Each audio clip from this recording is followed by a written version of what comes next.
பாவங்க அவரு மனதளவுல பாவம் பாதிக்கப்பட்டிருக்காரு.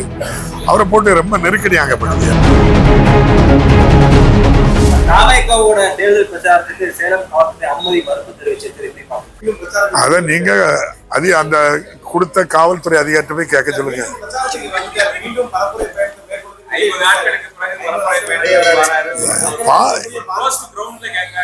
பாவங்க அவரு மனதளவுல பாவம் பாதிக்கப்பட்டிருக்காரு. அவரை போட்டு ரொம்ப நெருக்கடியாங்க பண்ணுது. கால்வாய் பணிகள் முழுவதுமா முடிஞ்சிருச்சு. மழை நல்லா பெஞ்சதுன்னா இந்த ட்ரிப் முழுசா பாத்துருவோமா சார்? 100%.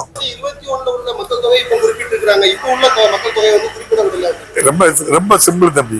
ஆக்ராவில் எவ்வளவு மக்கள் தொகை, நாக்பூர்ல மக்கள் தொகை எவ்வளவு, அதுக்கு ஏன் அனுமதி கொடுத்தீங்க, எங்களுக்கு ஏன் தரலன்னு கேட்கிறோம். நாங்க நியாயமா இருந்துன்னா நீங்களும் நம்ம தமிழ்நாட்டுக்கு போட்டு நம்ம கேட்டிருக்கோம். அவங்க 50% தர போறாங்க, நம்ம 50% போடுறோம். அவங்க ஒண்ணும் இலவசமாட்டு தரல. நம்ம ஜிஎஸ்டி இந்தியாவில கொடுக்கறதுல நம்ம மாநிலம் 2வது 3வது இடத்துல நம்ம இருக்கிறோம்.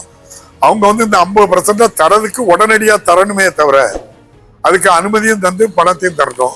பழைய காலங்கள்ல மாண்புமிகு உள்துறை அமைச்சர் அமித்ஷா அவர்கள் இப்ப சென்னையில் நடக்கக்கூடிய 2வது மெட்ரோ திட்டத்தை ஆரம்பிச்சு வச்சுட்டு போனாங்க.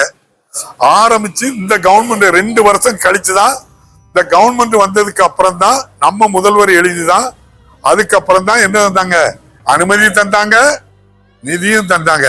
நிதியும் 6ல் 1 தான் தந்திருக்காங்க. மீதி 5 பங்கு ஸ்டேட் கவர்மெண்ட் தான் போட்டிருக்கு மெட்ராஸ்க்கு.